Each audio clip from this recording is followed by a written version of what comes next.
Lai žēlastība jums un miers no Dieva mūsu Tēva un no mūsu Kunga un Pestītāja Jēzus Kristus. Āmen. Šajā pelnu dienas vakarā mēs pārdomāsim Dieva vārdus no 103. psalma. Žēlīgs un lēnīgs ir tas Kungs, pacietīgs un bagāts žēlastībā. Viņš nesaskaņas nepaturēs mūžam un nedusmosies mūžīgi. Viņš nedara mums pēc mūsu grēkiem un neatmaksā mums pēc mūsu noziegumiem. Jo cik augsti ir debesis pār zemi, tik liela ir viņa žēlastība pret tiem, kas viņu bīstas. Cik tālu ir rīti no vakariem, tik tālu viņš atliek mūsu pārkāpumus nost no mums. Kā tēvs apžēlojas par bērniem, tā tas Kungs apžēlojas par tiem, kas viņu bīstas. Jo viņš zina, kādi radījumi mēs esam. Viņš piemin to, ka mēs esam pīšļi. Cilvēks savā dzīvē ir kā zāle. Viņš zied kā puķa laukā. Kad vējš to skar, tad tās vairs nav un neatrod vairs pat tās vietu. Bet tā Kunga žēlastība paliek mūžīgi mūžam dzīva tajos, kas viņu bīstas, un viņa taisnība uz bērnu bērniem tajos, kas viņa derību sargā, neaizmirst viņa baušļus un cenšas tos pildīt. Āmen. Nāc, mīļais Kungs un Dievs, arī šajā vakarā un šajā brīdī pie katra no mums. Runā Tu, Kungs, uz mums savus vārdus, tieši to, ko Tu mums katram vēlies pasacīt. Svētī mūs Tavu vārdu patiesībā, jo Tavs vārds ir un paliek mūžīga patiesība un dzīvība. Āmen.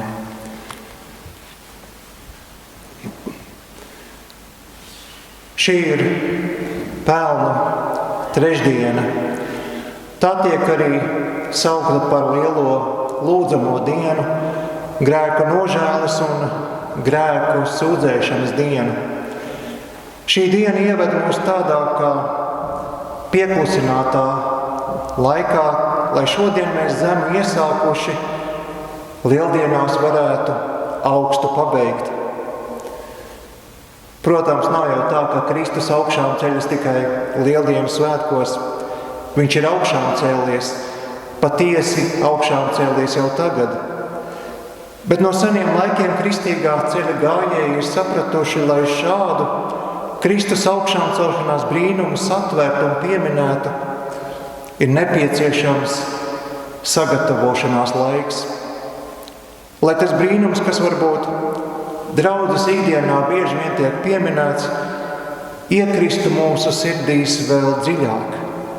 Jā, lai vēl vairāk mūs iepriecinātu, lai stiprinātu un iedvesmotu. Tātad šodien pelnu diena. Daudzos dievnamos dievkalpojumu dalībnieki tiks vai tiek apzīmēti ar pelniem un atskan vārdi. Piemini, ka tu esi puteklis un pie pīšļiem tev būs atkal atgriezties. Piemini, ka tu esi puteklis un pie pīšļiem tev būs atkal atgriezties. Šie Dieva vārdi, kurus Ādamam tūdaļ pēc grēkā krišanas sacīja Dievs, atgādina mums par mūsu nīcību un niecību Dievu priekšā. Bet es jau domāju, ka mūsu nīcība, vājums un nespēks trāpa pa mums teju vai katru dienu.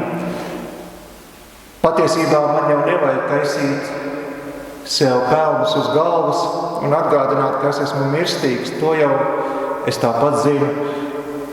Kaut vai katras iesnas man to atgādina. Ievainojumi miesā man to atgādina. Ievainojumi sirdī un dvēselē man to atgādina. Katras bēres, kurās mēs piedalāmies, mums to atgādina.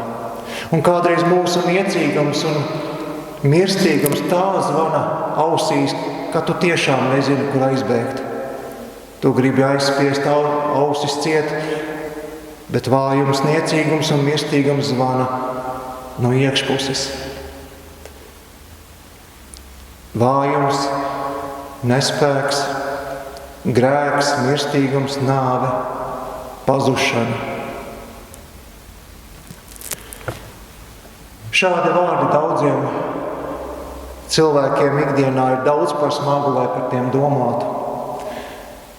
Jo nav jau ko īsti likt pretim.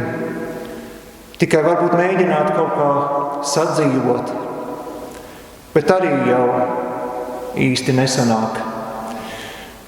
Tāpēc es domāju, ka varbūt arī mums jāmēģina šo laiku pirms lieldienām turēt tādā daudz maz pozitīvā gaismā, lai nav tā, ka tās 40 dienas pirms lieldienām mēs esam slikti, grēcīgi, viss ir slikti, bet vienu dienu, Kristus augšām celšanos svētkos, viss ir skaisti un labi. Es lūdzu pēc Dieva palīga, lai mēs šo laiku varam pavadīt tā mēreni, pozitīvi, un tad jau lieldienu gavilis ieslēgt uz pilnu jaudu. Piemini, ka tu esi puteklis un pie pīšļiem tev būs atkal atgriezties. Tātad šis Bībeles teksts ieskandina šo dienu. Bet ko mēs tādu pozitīvu varētu likt šim tekstam pretī? Pārdomājot šo jautājumu, es nonācu pie brīnišķīgā 103. psalma vārdiem. Jo Dievs zina, kādi radījumi mēs esam, viņš piemin to, ka mēs esam pīšļi. Tad tālāk seko ticības apliecinājums, ka cilvēks savā dzīvē ir kā zāle. Viņš zied kā puķe laukā, kad vējš to skar, tad tās vairs nav un neatrod vairs pat tās vietu. Nu labi, āmen, mēs to pieņemam, un tad nāk tālāk lielais Dieva dotais bet. Jā, esam iznīcīgi. Dievs piemin to, ka esam pīšļi, bet ko tālāk? Bet tā kunga žēlastība paliek mūžīgi mūžam dzīva tajos, kas viņu bīstas, un viņa taisnības bērnu bērniem tajos, kas viņa derību sargā, neaizmirst viņa baušļus un cenšas tos pildīt. Bet tā kunga žēlastība paliek mūžīgi mūžam dzīva tajos, kuros tajos? Jā, tajos, kas taču ir tikai pīšļi un putekļi un iznīcībai padoti. Šī slavas dziesma Dieva žēlastībai mums atklāja neaptveramo.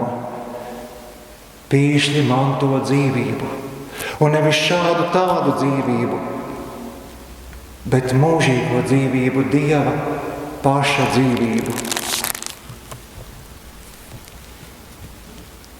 Šajā vietā man pat tā kā gribētos sprediķi beigt un palikt klusumā un pateicībā Dieva priekšā, palikt pārsteigtam un izbrīnas pilnam Dieva žēlastības priekšā. Pīšļi manto dzīvību. Dievs man dod savu dzīvību, bet kā tas var būt? Kā? Es nezinu, kā jums tas ir, bet šad tad es palūkojos uz sevi un jautāju, kas gan es tāds esmu? Tiešām pīšļu sauja, puteklītis neizmērojamā visumā. Kāda vispār man ir vērtība kā cilvēkam? Nevis vienkārši cilvēkam, bet iznīcīgam cilvēkam. Pasaulē parasti jau tu esi vērtīgs tik ilgi, kamēr tu esi kādam noderīgs. Ja kā instruments, kā kāda lieta, esi palicis nelietojams, tad mums tevi nevajag un velc tu savu eksistenci tālāk, kā pats māki. Bet jā, kas tad mani kā pīšļu sauju paceļ, iedvesmo un iepriecina? Kas mani kā cilvēku padara vērtīgu? Savās pārdomās es atkal un atkal atgriežos pie tā viena, kas mani un mūs visus padara vērtīgus. Tas ir Jēzus, Dievs cilvēka miesā, visa dievišķā pilnība cilvēka miesā. Kādā miesā? Cilvēciskā, tādā, kāda tā ir mums. Tas ļoti daudz pasaka par mūsu vērtību. Jā, pīšļi, jā, iznīcība. Bet jā, Jēzus, jā, Dievs pie mums, jā, Dievs ar mums. Jēzus parāda mums, ka mēs esam kaut kas vairāk nekā kāda iznīcīgo pīšļu čupiņa. Ja tas tā nebūtu, vai tad Dievam vispār vajadzētu mums pievērst uzmanību? Kāpēc viņam vajadzētu lekt no saviem godības augstumiem šajā pasaules iznīcības bedrē, lai te būtu kopā ar kādiem puteklīšiem? Mums ir vērtība, un tāpēc Dievs to darīja. Citas loģiskas atbildes man nav. Bet atgriezīsimies vēl pie vārdiņa tajos. Bet tā kunga žēlastība paliek mūžīgi mūžam dzīva tajos, kas viņu bīstas, un viņa taisnības bērnu bērniem tajos, kas viņa derību sargā, neaizmirst viņa baušļus un cenšas tos pildīt. Te ir kāda svarīga lieta, ka šī Kristus dzīvība, jeb dzīvības pilnība, paliek dzīva tajos, un nevis visos, bet tikai tajos, kas Dievu bīstas, kas viņa derību sargā, neaizmirst viņa baušļus un cenšas tos pildīt. Ja man būtu jāpasaka pavisam īsi un konkrēti, tad dzīvības pilnība paliek tajos, kur ir satvēruši Dieva dzīvības vārdus. Gluži kā kādam slimajam jādabū iekšā nepieciešamā zāles, tāpat arī mums iznīcībai pakļautajiem savas būtības kodolā, savā sirdī jādabū iekšā Dieva vārdi. Un šķiet, es nevarētu pateikt labāk par pašu apostulu Pēteri, kas savā vēstulē draudzē raksta, jo jūsu atzimšana nav no iznīcīgas sēklas, bet no neiznīcīgas, caur Dieva dzīvo un paliekošo vārdu. Tādēļ, ka miesa ir kā zāle un visa tās godība kā puķa laukā, zāle sakalst un puķa novīst, bet kunga teiktais vārds paliek mūžīgi. Un šis vārds jums ir pasludināts kā evaņģēlija vēsts. Mūsu miesa ir kā zāle un visa tās godība kā puķa laukā, zāle sakalst un puķa novīst, bet kunga teiktais vārds paliek mūžīgi. Arī šeit visa mūsu uzmanība tiek pievērsta Dieva dzīvības vārdam.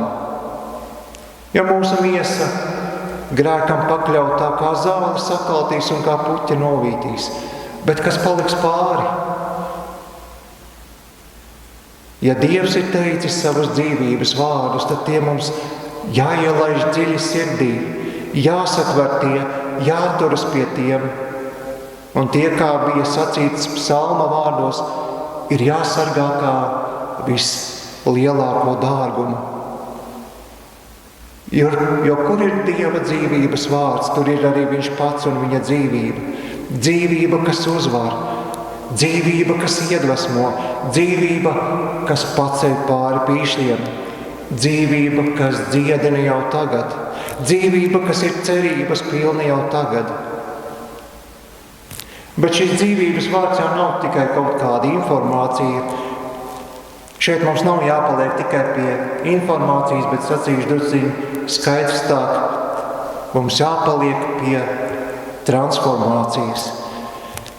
Tāpēc Dieva vārdi ir dzīvības vārdi tikai tad, ja tie mūs ved pie Jēzus.